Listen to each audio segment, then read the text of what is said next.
히브리서 11장 1절에서 3절 말씀 보도록 하겠습니다. 히브리서 11장 1절에서 3절 말씀 보겠습니다. 믿음은 바라는 것들의 실상이요 보이지 않는 것들의 증거니 선진들이 이로써 증거를 얻었느니라.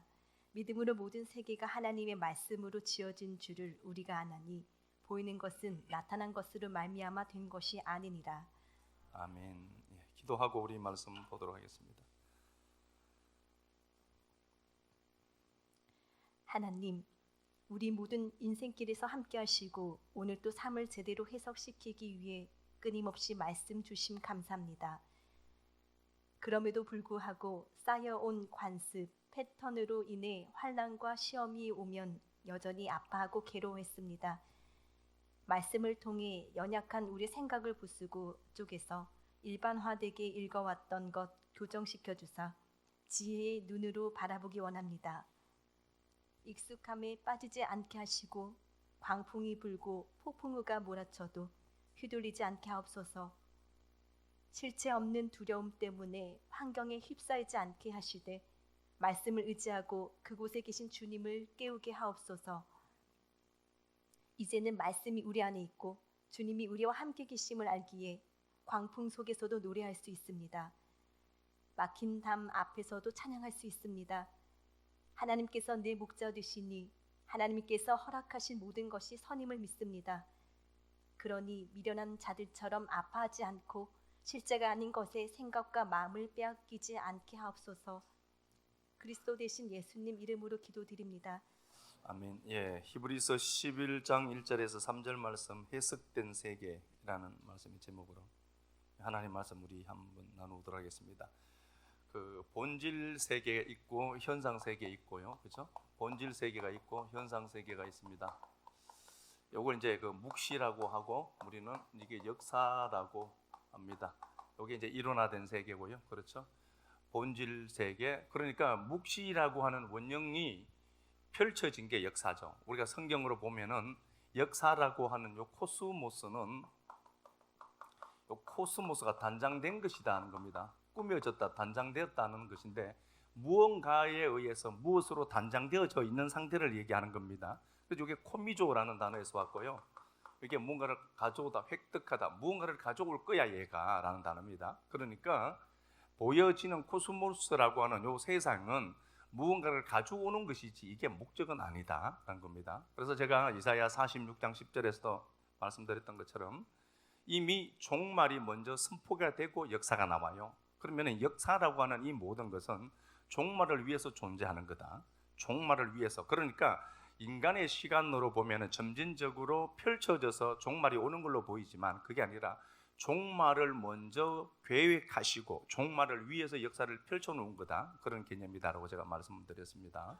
그러니까 묵시라고 하는 요 세계는, 묵시라는 이 세계는 실제하는 세계인데 이게 나타난 겁니다. 그래서 묵시를 원형이라고 하죠. 역사는요 모형입니다. 모형 세상입니다. 그래서 보여지고 나타나신 모든 것은 오늘 본문에도 말씀으로 창조되었다, 말씀으로, 그 말씀이 창조된 거다, 말씀으로 창조되었다, 이게 카타르티조인데요, 이게 배열되어 있다. 그러니까 창조라고 하는 것은 말씀의 진열입니다.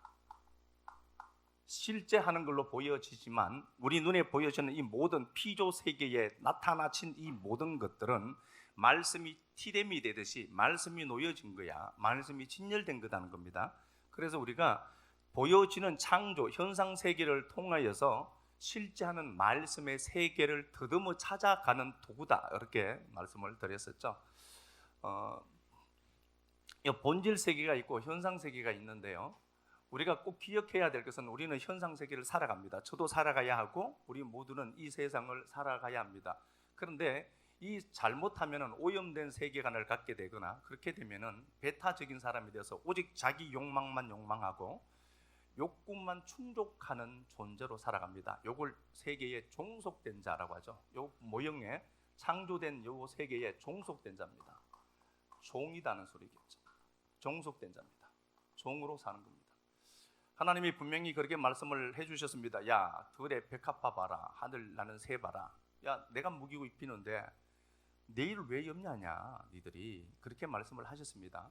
그러면은 그분이 야훼는 내 목자라는 것이 분명해진다면은 그런 것 정도는 고민하는 것이 아니라 아파도 하겠지만 그런 것 때문에 너무 고민할 필요는 분명히 없습니다. 왜냐하면 지금까지 나를 견인했던 하나님은 앞으로도 내 삶을 견인할 것이기 때문에 그렇습니다. 그래서 우리가 요 창조라고 하는 요 세계를 살면서 현상에 붙들리지만 않으면 됩니다. 현상에 붙들리지만 않으면 됩니다. 자, 우리가 잘 아는 말씀이 있습니다. 자극과 반응 사이에 공간이 있다.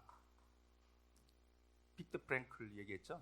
자극과 반응 사이에 공간이 있다. 그런데 사람들이 다 제각기 반응을 하더라. 똑같은 자극이 왔지만 반응은 다 다를 수밖에 없더라. 왜 그러냐? 선택의 문제다. 자세, 태도의 문제다. 내가 그걸 어떻게 선택하느냐는 겁니다. 선택한다는 것은 다시 말하면 가치관입니다. 그 사람이 어떤 가치관을 갖고 이 세상을 사는지, 이 세계를 대하고 있는지는 요 선택에 의해서 반응이 다 다르게 되더라. 자, 그러면 다시 제가 한번 보겠습니다. 현상이 있습니다. 현상이 있고 감정이 있습니다. 요 사이에는 뭐가 있죠? 해석이 있습니다. 감정이 별것 아닌 걸로 보이죠? 여러분, 감정은 굉장히 큰 에너지입니다. 그래서 이게 출구를 찾지 못하면 내 안에 농축되어져 있습니다. 그래서 이 감정은 언제든지 누구를 통해서든 어떤 방법으로든 이건 해소되기 때문에 이게 빨리 해소되고 풀어지도록, 나가도록, 출구를 찾도록 만들어내야 합니다. 그래서 가장 쉬운 것이 심호흡입니다. 심호흡은 알파파를 만들어내거든. 알파파의 파장과 비슷하잖아요. 그래서 그게 세타파로 올라간단 말입니다. 세타파가 되면은 치유가 일어나요. 치유의 파동이 세타파입니다. 그러니까 내가 베타파만 갖고 이렇게 있으면요, 이거 계속 아파요. 내가 나를 죽이는 겁니다. 요 해석의 문제가 다 다르더라는 겁니다. 해석을 어떻게 하느냐, 이건 상당히 중요한 거다. 왜 그러냐? 그건 내 삶이 되기 때문에 그렇습니다. 그래서 해석하기 위해서 우리는 여기에 하나님의 말씀의 정보를 계속해서 수집하고 여러분들이 말씀을 경청해서 들어서 그걸 내 생각의 재료로 가져가서 이전에 했던 패턴들이와 다른 생각을 가져와서 그걸로 추상하고 그걸로 더듬어 찾는 거거든요. 그러니까 이게 힘들어요. 이게 힘듭니다. 안 쓰는 근육을 써야 되거든요.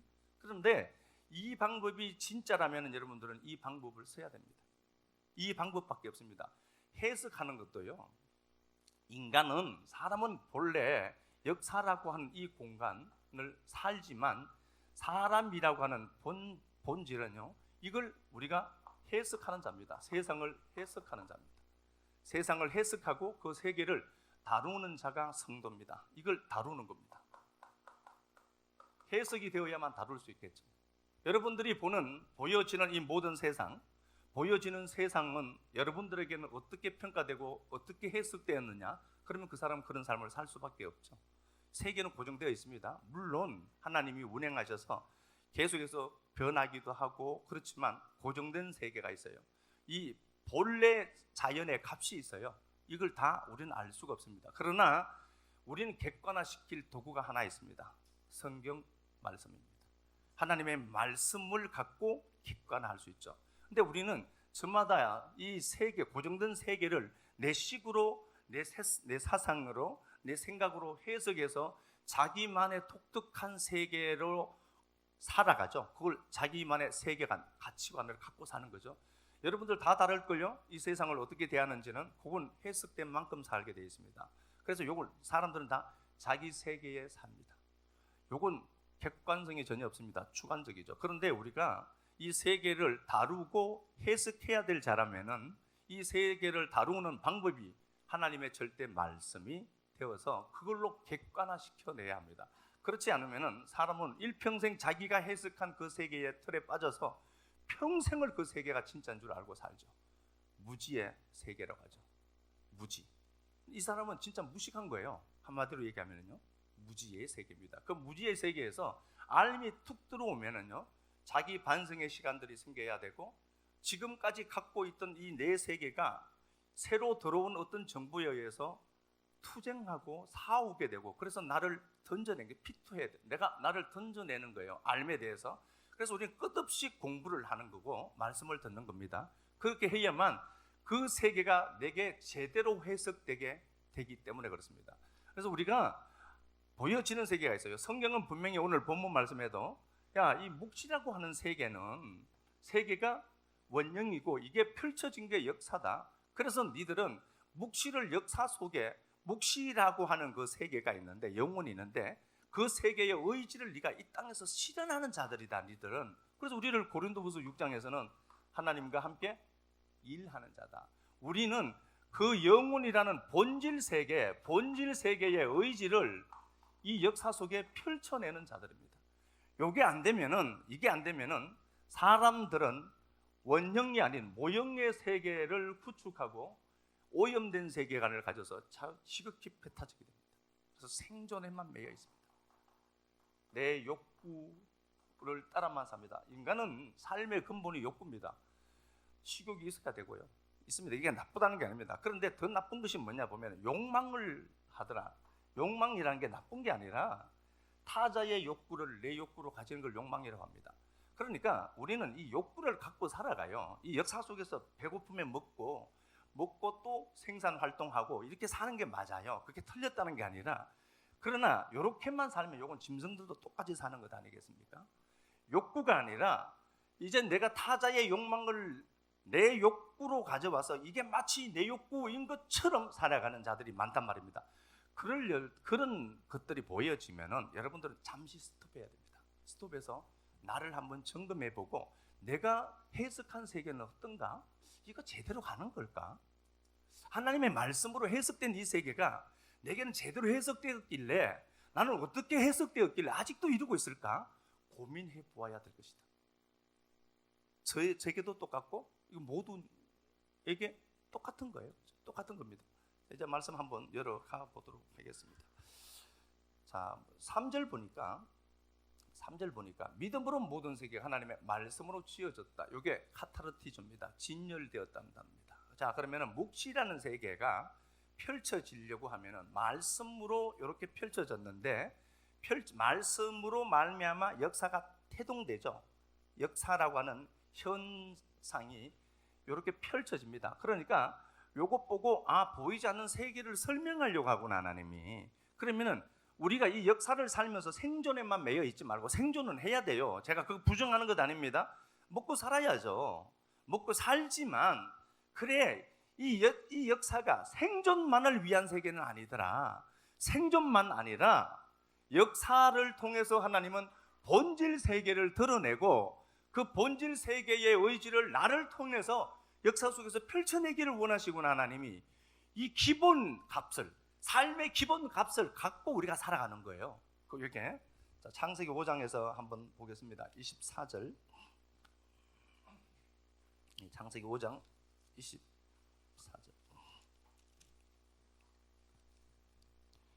에녹이 하나님과 동행하더니 하나님이 그를 데려가심으로 세상에 있지 아니하였더라. 예, 에녹 얘기 잘 알죠? 에녹이 하나님과 동행하더라, 함께 걷다는 단어입니다. 하나님과 함께 걷더라. 하나님 보이나요? 안 보이죠. 하나님과 함께 걷더라. 그래서 하나님이 그를 치에 가심으로 부착시키다, 하나로 교정시키다. 그러니까 정확하게 보면 하나님 안으로 자기를 끌어넣었다는 소리죠. 엘로힘 안으로 에녹을 치했다, 부착시켰다.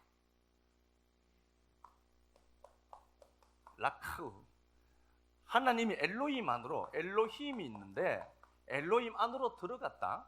그러면은 이건 무슨 말이죠? 성경에서 하는 말이, 여기 십자가 걸려 있습니다. 우리가 하나님 안으로 들어가려면 반드시 십자가를 통과해야 되죠.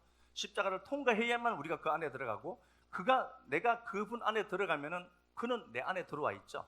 그래서 이걸 하나다라고 한단 말입니다. 그러면은 에녹은 세상을 살아요. 생존 세계를 삽니다. 에녹은 생존 세계를 살지만 얘는 하나님 안에 들어가 있는 자다. 세상에 다시 있지 않는 자. 세상에 없어. 얘는 분명히 세상에 생존하지만 얘는 세상이 아니라 묵시를 찾고 묵시로 사는 자야라는 소리라고 했어요. 그죠? 그러니까 역사를 살지만 묵시를 사는 자가 있어요.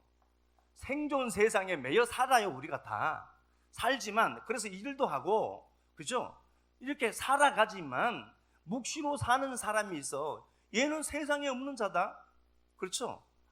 얘는 세상에 없는 자야. 요게 에녹이란 말입니다. 그러면은 에녹은 묵시를 찾았죠. 역사를 통해서 묵시, 보이지 않는 묵시를 더듬어 찾은 거잖아요.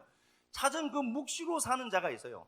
생존에 매여 안 살아요. 생존에 매여 안 살고 얘는 묵시를 갖고 사는 자다. 요걸 세상에 없는 자다. 우리를 어디에 있다고 하죠? 에베소서 2장 6절에 하늘에 앉혔대요. 우리를. 무슨 하늘에 앉혀 있어 우리가 하늘이라니까요.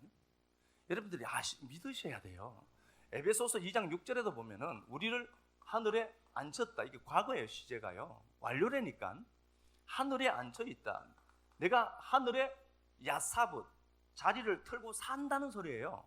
앉아 있다. 그러니까 뭐 그냥 식당에 앉아 있다. 그게 아니라 네가 하늘에 주소를 두고 사는 자야라는 소리거든요. 우리가 하늘이에요. 그러면은 적어도 생존 세상에 매여 사는 자들보다는 우리가 그 세계를 찾은 자들이죠. 그 하늘이 된 자들이잖아요.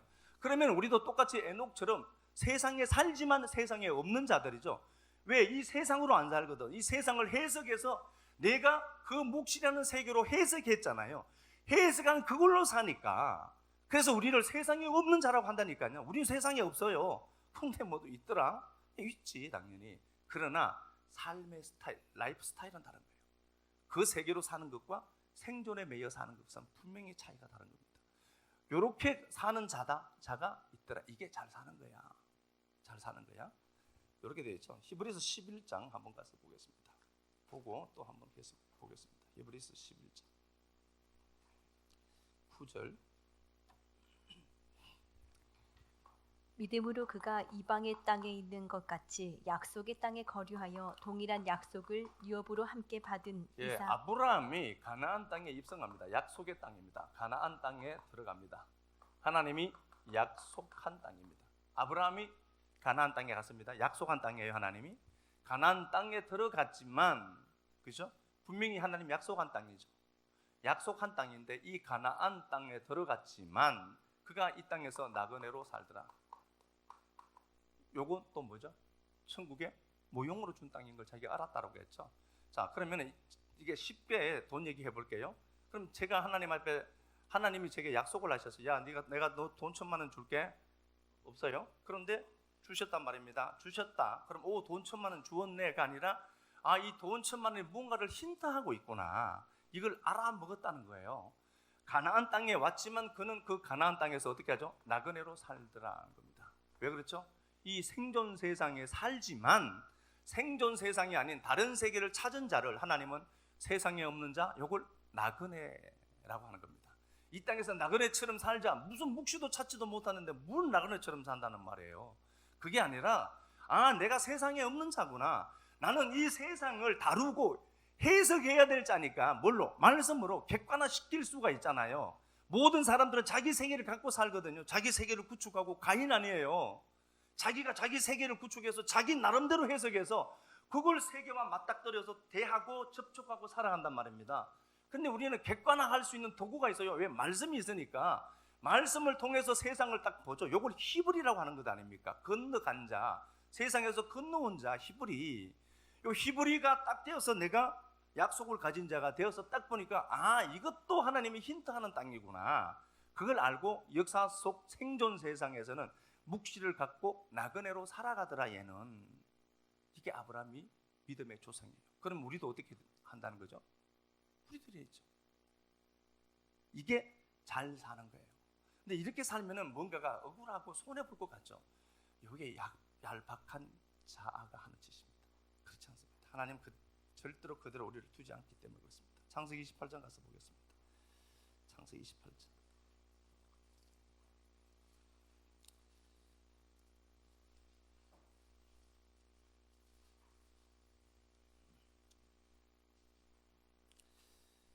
창세기 28장.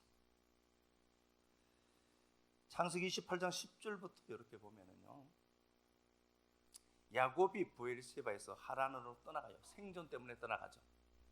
잘 아시죠? 요거.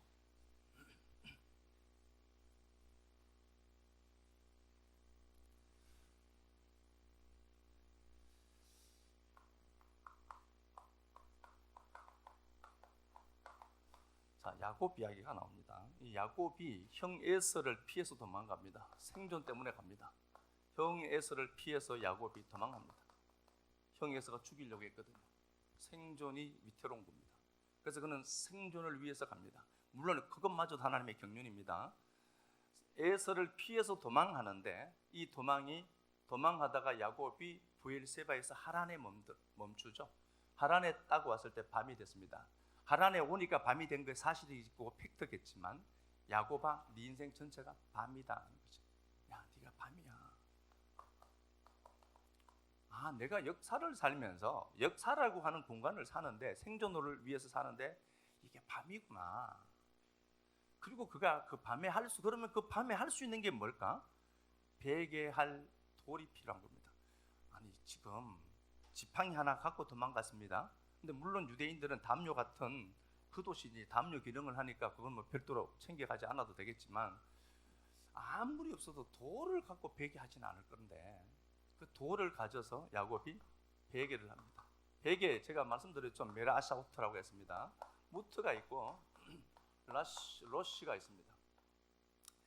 근데 이게 무트죠. 러쉬, 죽었다, 머리가 죽었다 라는 단어입니다. 그러면은 자 보겠습니다. 에벤이라고 하는 하나의 돌을 요 야곱이 에벤을 가져요. 에벤이라는 요 돌을 가집니다. 에벤이라는 그 반석을 하나 가져와요. 그리고 그걸 갖고 자기 그걸 배치해두다. 자 봐라, 하나님이 야곱을 통해서 우리에게 실물 교육을 하는 거예요. 제가 야곱이라고 봐요. 야곱이 가서 돌을 하나 갖고 평평한 곳을 골라서 그게 돌을 딱 두고 거기 자기 머리를 딱 맞닥뜨리죠. 그러면은 그게 뭐죠? 야, 거기 머리가 죽는 거야 그거. 그러면은 그 머리가 뭐가 된다고 했죠? 제가 돌 반석이신 예수가 그의 머리가 되는 겁니다. 교체가 되는 거죠. 그러니까 그게 머리가 죽는 곳이야 라는 단어입니다. 그걸 배치해 뒀다 하나님이 라는 단어거든요. 그러면은 제가 머리를 베는데 역사 속에서는 아무 일이 안 생겨요. 그냥 하룻밤 자고 일어난 거예요. 돌 베고 일어났는데 그때 야곱의 머리는 박살났어요. 야곱의 머리는 박살났죠. 그러면은 박살나고 그 돌이 머리에 붙으려고 하면은 예수 십자가 사건이 거기 있어야 될 것 아닙니까? 그래서 예수님의 그 십자가 사건은 2000년 전 역사 속에서 실제로 존재했던 사건이지만 그걸 여러분들 소급할 수 있는 힘이 있어야 돼요. 그걸 언제라고 하죠? 베르시테라는 단어 속에 이미 하나님이 죽은 게 들어있죠. 계시록 13장 8절에 창세로부터 죽었다니까 그분이요. 돌을 베고 자니까 돌이 큰 머리가 딱 된 거예요. 그러면은 아, 내 머리가 돌이네. 여기서 요 머리가 바뀐 이 상태를 뭐라고 하죠? 베이트엘이라고 하죠. 베이트예요. 아, 하나님의 집이네로 되어 있습니다. 요게 술람이 나왔죠. 술람 60, 40, 30. 요게 130. 그래서 야곱이 130세 때에 내가 아기구나를 발견하게 되죠. 물론 그 전에 자기가 발견을 해요. 요 술람이라는 요 사닥다리라는 단어가 요게 수 130을 갖고 있죠. 그래서 130세 때에 바로 앞에 딱 서는 거예요. 축복하는 자로. 그러면은 세상에서 보면은 역사 속 코스모스에서 보면은 바로가 더 크죠. 그런데 묵시를 가진 자가 더 커요. 세상 사람들 논리로 보면은 바로는 그 이 당시에 최고의 강국의 우두머리죠. 왕이잖아요. 그런데 야곱이 거기 가서 축복을 하는데 바로가 머리 뒤밀고 있다니까요. 이 뭘 얘기하는 걸까요? 야, 묵시가 강하다. 묵시가 역사를 이겨. 축복을 한단 말입니다. 아, 내가 험악한 세월을 살았습니다. 아, 내가 악이야. 선을 맞닥뜨린 실존을 맞닥뜨린 존재는 내가 악 자체구나를 알아먹는 거라고 했어요. 47장 9절에. 자, 어쨌든 보겠습니다. 야곱이 생존 때문에 도망가다가 베델에서 루스니까 왜곡된 그곳이죠. 왜곡된 겁니다. 루스라는 나라가 왜곡되다는 단어니까 인생을 자기가 지금 오염된 역사관을 갖고 사는 거예요. 생존에 매여서 이 세상에서 모형의 세상이 참인 줄 알고 그렇게 사는 거예요. 그렇게 살다가 죽으면 어떡할 거냐고요. 아니 진짜 우리가 이 땅을 살다가 몇백 년, 몇천 년을 산다 하더라도 죽으면 어떡할 거냐고. 그렇게 살다가 내가 지금 당장 죽으면은 아니 목사가 저렇게 가르쳐줬어 나 그랬다라고 할 거예요. 내가 역사를 사는데 생존 세상에 매여서 살지만 종속되지는 말고 살자는 소리거든요. 그러면 그렇게 살다가 죽으면 어떡할 거냐고요. 죽으면은 내가 하나님의 의지를, 묵시를 역사에 발현시켜낼 도구로 하나님이 나를 선택했는데, 그럼 나는 계속해서 내 생존의 삶에 매여서만 살았다니까. 내 것 아까워하고 내 시간 내 것 아까워서 벌벌 떨고 평생을 그렇게 살다가 나 하나님 있다 나네. 무슨 하나님은 그 사람 속에 잠만 잤냐고요. 그렇지 않을 것 아닙니까? 그 하나님이 역사라고 하는 건 묵시를 발현시키기 위한 도구고, 그래서 네가 필요해서 세워놓은 거야. 네가 그걸 잘하게 하려고 내가 너에게 건강적으로 돈 주고 다 주는 거야. 내가 그럼 그거 갖고 그 연습하다 가는 거잖아요. 이게 야곱도 똑같은 거예요. 생존 세계에 매여서 자기가 살려고 도망갔다니까. 도망가다가 내 머리 박살나야 되구나 내가 이거. 그걸 돌베개 통해서 그 돌머리가 되고 그가 이제 믿음의 여정을 떠나가죠. 요걸 베델 하나님의 집. 하나님의 집이 뭐예요? 우리 얘기하는 거예요. 성도는 하나님의 성령이 거하는 전이라며. 그럼 여러분들이 해석한 세계는 어떤 거예요? 우리 식구들이 이 세상을 다루고 해석해야 될 존재인데, 여러분들이 해석한 세계는 어떤 겁니까? 점령해야 될 고지가 보이는 것입니까? 돈 많이 벌어야 될 공간으로만 보입니까? 여러분들이 여러분들 식으로 해석한 그 세계는 어떻길래 그 세계가 참으로 여겨지고 그렇게 살아가는 걸까? 잘못됐다는 게 아닙니다. 저도 생각을 해봐야 돼요. 그럼 나 지금 뭐지 이거? 내가 신앙한다는 게 이게 뭐지 진짜? 내가 이렇게 살아도 될까? 염려가 생겨야 되지 않겠습니까? 내가 맞을까? 십자가에서 예수님이 죽임당하실 때 하나님 어찌하여 나를 버리시나이까? 라고 고백했습니다. 예수님이 버림받는 게 무서웠을까요? 그분이? 그 얘기가 아니라 그건 우리가 해야 될 고백을 그분이 하신 거예요. 십자가에서 낯걸어하고 있었거든. 여러분들이 해야 될 소리는 하나님 나 버리시면 안 돼요. 그 얘기밖에 할 게 없어요.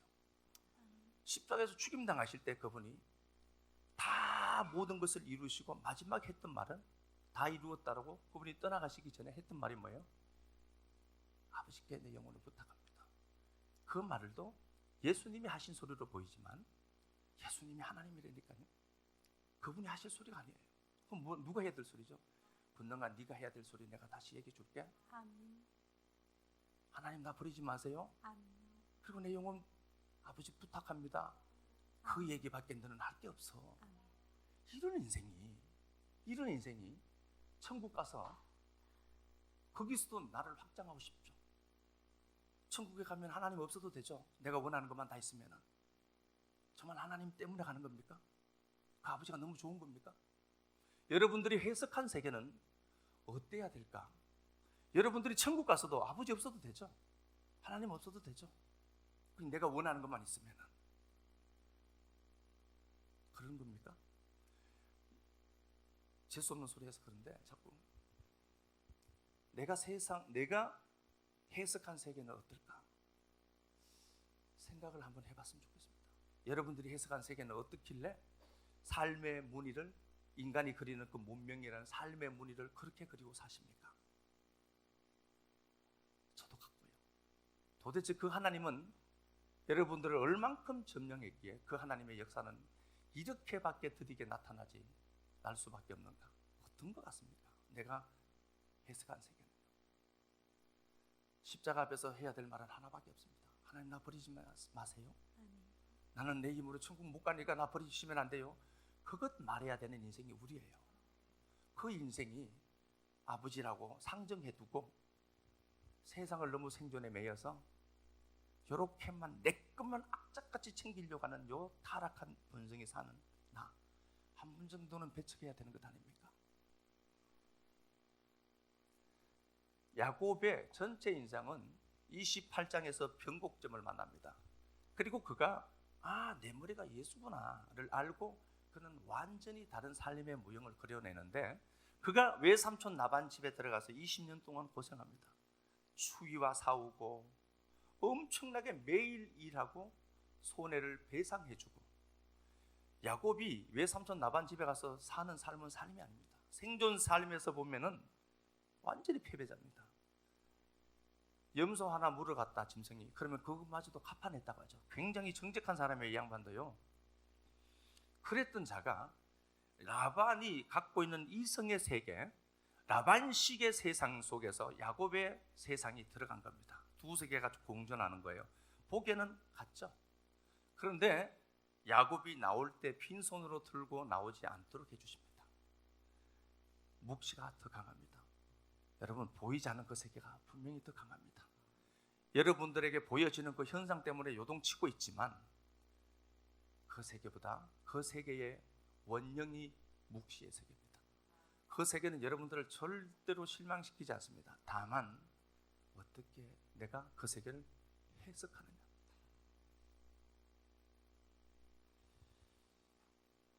창세기 다시 가서 보겠습니다. 28장 10절, 11절, 10절, 11절 다시 한 번 더 읽어보도록 하겠습니다. 야곱이 브엘세바에서 떠나 하란으로 향하여 가더니 한 곳에 이르러는 해가 진지라. 거기서 유숙하려고 그곳에 한 돌을 가져다가 베개로 삼고 거기 누워 자더니 예, 돌이 있는 곳에서 누워 자더라. 여기 샤카브라는 단어인데 이게 동침하다는 단어입니다. 남자와 여자가 동침할 때 썼던 단어예요. 샤카브. 그러면은 야곱이 뭘까? 돌과 동침하죠. 이미 야곱의 세계는 달라요. 비록 그가 역사 속에서는 지팡이 하나 달랑 잡고 갑니다. 그러나 하나님이 결단코 묵시를 찾아서 세계를 제대로 해석한 야곱 편에 서 계시지 않는 게 아니라 세계를 제대로 해석한 야곱, 지금 당장은 지팡이 하나밖에 없지만 하나님이 그 편에 서 주십니다.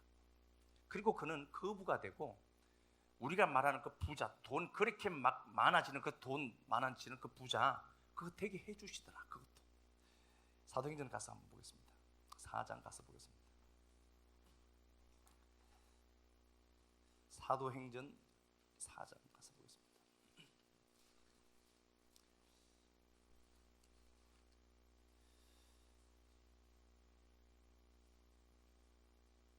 32절.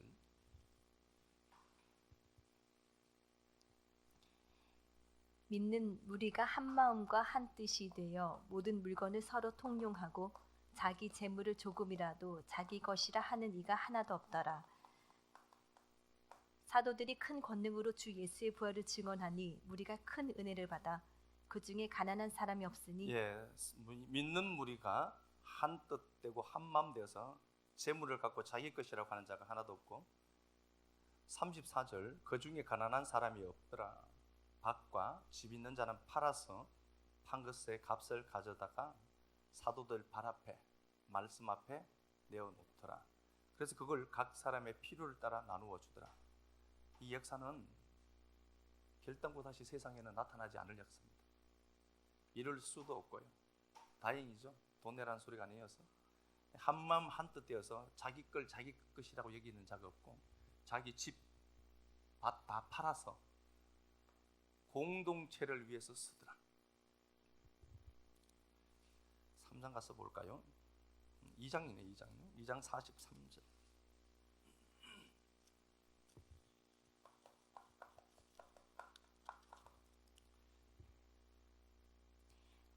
사람마다 두려워하는데 사도들로 말미암아 기사와 표적이 많이 나타나니 믿는 사람이 다 함께 있어 모든 물건을 서로 통용하고 또 재산과 소유를 팔아 각 사람의 필요를 따라 나눠주며 날마다 마음을 같이하여 성전에 모이기를 힘쓰고 집에서 떡을 떼며 기쁨과 순전한 마음으로 음식을 먹고 하나님을 찬미하며 또 온 백성에게 칭송을 받으니 주께서 구원받는 사람을 날마다 더하게 하시니라. 예, 재산과 소유를 다 팔죠. 여기도. 그래서 공동체가 생활하도록 만들어가는 자들이 있더라. 이겁니다. 같은 겁니다. 4장 32절에는 그래서 가난한 자가 없더라 겁니다. 가난한 자가 없더라. 이 역사가 계속해서 지속되었습니까? 그렇지 않습니다. 단회적으로 있었던 사건입니다. 그런데 성령님이 오시고 나서 이 역사가 있더라를 기록하고 싶었던 의도는 뭘까요? 그러니까 성령님이 오신 거예요, 그죠? 드디어 그 실체하시는 보이지 않는 세계가 이 역사 속에 진입해 들어오신 겁니다. 그 성령님이 오시니까 내 것을 내 것이라고 하지 않고 통장에 있는 돈 다 빼고 집 밭 다 팔아서 교회 갖고 오더라. 그리고 그걸 갖고 나누는데 가난한 사람이 하나도 없더라는 거예요. 신명기 우리 한번 가서 볼까요? 15장. 신명기 15장. 신명기 15장.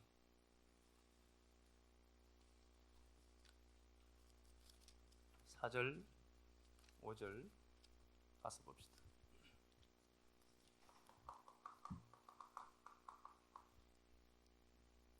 내가 만일 내 하나님 야훼의 말씀만 듣고 내가 오늘 내게 내리는 그 명령을 다 지켜 행하면 내 하나님 야훼께서 내게 기업으로 주신 땅에서 내가 반드시 복을 받으리니 너희 중에 가난한 자가 없으리라. 예, 가난한 자가 없을 것이다. 야, 내가 하나님이 이스라엘 백성들에게 니들이 가나안 땅에 들어갈 텐데 내가 주는 땅이다. 그 땅에 가면 가난한 자가 없어라고 합니다. 가난한 자 없었습니까? 있었어요? 그런데 약속의 땅에 가면은 가난한 자가 없다는 겁니다. 사도행전 4장에서 성령님이 오시고 모든 필요를 나누던 이 역사가 실제로 역사 속에서 단회적으로 있었던 사건입니다. 모든 걸 다 팔아서 그렇게 해서 교회가 태동된 거거든요. 그렇게 해서 태동된 그 교회가 가난한 자가 없더라로 마칩니다. 신명기 14장에서도 똑같, 15장에서도 똑같죠. 약속의 땅에 가면 가난한 자가 없다는 겁니다. 그러면은 성령님이 오셔서 모든 걸 나누더라. 그럼 왜 나눴다는 거죠? 이게 천국이다. 역사가 제대로 해석되어진 천국은 이런 곳이야를 이들의 액션을 통해서 하나님이 보여주시더란 겁니다. 야, 저게 천국이야. 저게 천국이야. 근데 이게 지금도 나타난다. 지금 절대로 나타날 수가 없습니다. 하나님이 성령으로 이것을 보낸 거예요. 보이신 겁니다. 야, 생존 세상에서 전부 허덕이지. 내 것 찾고 오염된 세계관, 가치관 갖고 배타적으로 살지. 인간들은 나만 위하고 욕망을 투사한 역사로 살지. 그게 해석한 자기 세계잖아. 그런데 나누고 베풀고 풀어내는 자들이 있더라. 그게 천국이야. 하나님 나라가 역사 속에서 보여지는 거예요. 그림으로. 그 하늘의 의지를 땅에 있는 자들이 표현해내고 풀어내더라는 겁니다. 그래서 실제로 이 역사가 있더라. 돈 많은 사람들 이거 좀 하지. 그렇게 얘기하시면 안 돼요. 그런 얘기가 아니란 말입니다. 그런 얘기가 아니라 천국이 이렇게라도 설명되더라. 그러면 내가 갖고 있는 세계, 천국 한 번 정도는 이렇게 표현해낼 수 있지 않을까요? 우리도? 이 사람들이 있다면 우리도 역시나 이렇게 동일하게 설명하고 표현해낼 수 있지 않을까? 우리가 이제 이 역사를 살면서요, 진짜 하나님의 나라를 갖고 이 땅에서 천국을 설명하고 표현해낼 자들이 우리가 되었으면 참 좋겠다. 그래서 그렇게 살아가는 거잖아요. 그렇게 믿음의 여정은. 자, 우리 본문 한 번 더 가서 봅시다. 로마서, 히브리서 12장 한번 보고 마치겠습니다. 히브리서 12장. 자, 그 11장 전체는 제가 시간이 없어서 그냥 이렇게 넘어가는데요. 11장에 보면 믿음의 사람들이 나와요. 그 사람들은 어떤 사람들이었나를 보니까 이렇게 되어 있어요. 이 사람들이 35절부터 한번 봅시다. 이것만 봅시다. 히브리서 10장 35절부터 11장, 죄송합니다. 11장. 여자들은 자기의 죽은 자들을 부활로 받아들이기도 하며 또 어떤 이들은 더 좋은 부활을 얻고자 하여 심한 고문을 받되 구차히 풀려나기를 원하지 아니하였으며. 예, 이런 자들이 있더라는 거죠. 세계를 제대로 해석해서 가능한 거겠죠. 그냥 믿음으로 했다 이렇게 얘기하지 말고요. 세계를 제대로, 이 역사를 제대로 해석한 자들은 억울한 일을 당하고 고통을 당해도 구차하게 풀려나기를 원하지는 않더라. 해석을 한 자가 되죠. 36절 조롱 채찍 옥에 갇히고 결박당하고 37절에 돌에 침당하고 죽임당하고 유리 궁핍 학대 환난을 받더라. 그런데 이런 사람들은 세상이 감당치 못하더라. 세상을 해석한 자들은 이거 할 수 있다. 세상을 제대로 해석한 자들은 이룰 수 있더라로 얘기하면서 12장에 그렇게 얘기를 해요. 12장 1절 보니까 이러므로 우리에게 구름같이 둘러싼 허다한 정인들이 있는데, 그러면 이게 그 로마 원형 경기장을 갖고 설명을 하는 거거든요. 원형 경기장이 있는데 마라톤 코스가 있어요. 근데 여기 이제 스타트 해 있는데 수많은 믿음의 관중들, 믿음의 조상들이 내려다보면서 이제 야 우리 편 나왔다 라고 하고 있는 이 상태죠. 믿음의 수많은 원년 경기장에 수많은 청중들이 있는데 1등을 향해서 막 자기 편을 향해서 응원을 열심히 하죠. 이걸 상징으로 보여주는 거거든요. 야, 이 원년 경기장에 이제 네가 드디어 그 바튼 받았어. 세상을 제대로 해석할, 세상이 감당치 못할 네가 드디어 거기 서 있다. 그리고 믿음의 여정을 다 떠나고 천국으로 환원 되어서 돌아간 그들이 우리를 보고 야 드디어 우리 편 나왔다 박수를 막 보내는 거죠. 믿음의 여정이 구름같이 흐다한 정인들이 우리를 향해서 박수를 보낸 겁니다. 야 열심히 하자. 여기서 우리가 바톤을 받고 달려가는 거예요. 경주하면서 달리게 하는 거죠. 달려가더라. 그러니까 네가 2절 믿음의 주여 온전케 하시는 이 예수를 바라보자. 그는 그 앞에 있는 기쁨을 위하여 십자가를 참고 부끄러움을 개의치 아니하더라. 십자가를 제대로 해석하면은 수치고 고통이 아픔이 아니라 그 너머 부활이 있는 거다. 그걸 제대로 해석해내더라. 같은 상황을 제대로 해석해내니까 그 예수님도 그렇게 참았잖아. 네가 역사를 제대로 해석하고 그 앞에 있는 즐거움을 보고 그 넘어 있는 그 세계를 보고 달려가겠냐. 3절 피곤치 않고 낙심치 않기 위해 죄인들은 이같이 자기에게 거역한 일을 참으신 일을 생각하라. 요거죠. 요거. 그러니까 주님이 이렇게까지 자기를 조롱하고 대항하고 대적하는 그놈들을 참아내더라. 이 정도가 아니라 여기에 나를 집어넣고 보셔야 돼요. 나 같은 악독한 것을 그래도 참으시는 그 주님. 그러니까 내가 지금 스타트 지점에 서 있는데 끝까지 내가 달려가야 되겠다. 그렇게 해서 제대로 해석한 자는 역사 속에서 경주를 게을리하지 않고 달려간다. 수많은 사람들이 여러분 우리를 보고 박수를 치고 있는 이 장면 기억하시고 우리 찬양 한번 드리겠습니다. 주님, 아직도 세상이 뭔가 해줄 것 같습니다. 아직도 이 세상이 제대로 해석되지 못하여서 내게 무언가를 공급해 줄 터전으로만 보입니다. 묵시의 모형으로 존재하고 묵시의 그림자로 존재하는 이 세상에 생존 세상에 매여 살고 있습니다. 사랑하는 주님, 성전이라고 하는 우리가 여전히 생존에 매여 산다면 얼마나 부끄럽겠습니까? 하나님 우리를, 이 교회를, 우리 식구들을, 연약한 이 종을 불쌍히 여겨주셔서 제대로 해석하고 살아가도록 그만 도와주옵소서. 사랑하는 내 아버지 하나님, 역사 속에서 필요한 것들 많습니다. 근데 성경은 분명히 그 나라 위에 구하면 더해준다 약속했는데 아직도 돌아보니 그 말씀 한 자락도 믿지 못하고 있습니다.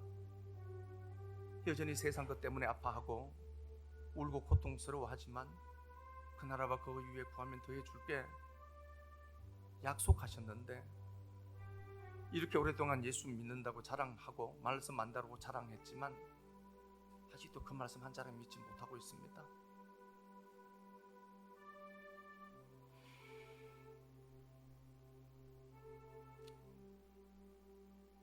사랑하는 주님, 총이 완전해서 이 말씀을 전하는 것이 아닌 것 당신이 압니다.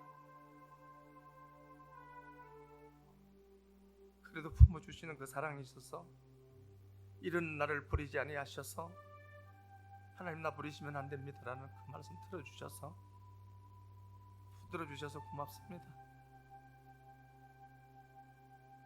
이 사랑 믿고 살아가는 우리 식구들에게 은혜 베풀어 주시고 그럼에도 오늘도 당신 앞에 벌거벗겨진 존재로 서 있습니다. 그러나 주님, 그래서 당신이 필요합니다. 오늘도 그래서 당신의 십자가가 필요합니다. 나만 위해 살고 내 아님만 걱정하고 사는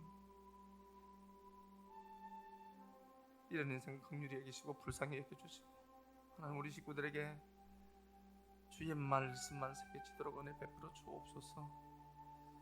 역사 걸어가면서 필요한 것들 많아서 아우성치고 있습니다. 하나님 그것도 들어주시옵소서. 그래야 하나님의 영광이 이 교회 위에 풍성하고 아름답게 나타나도록 은혜 베풀어 주시고 주님 앞에 드린 시간들, 물질들, 섬김들, 헌신들 기억하셔서 갚으신 하나님 보여지게만, 확인되게만 축복하옵소서. 그리스도 예수님 이름 받들어 축복하고 기도드립니다.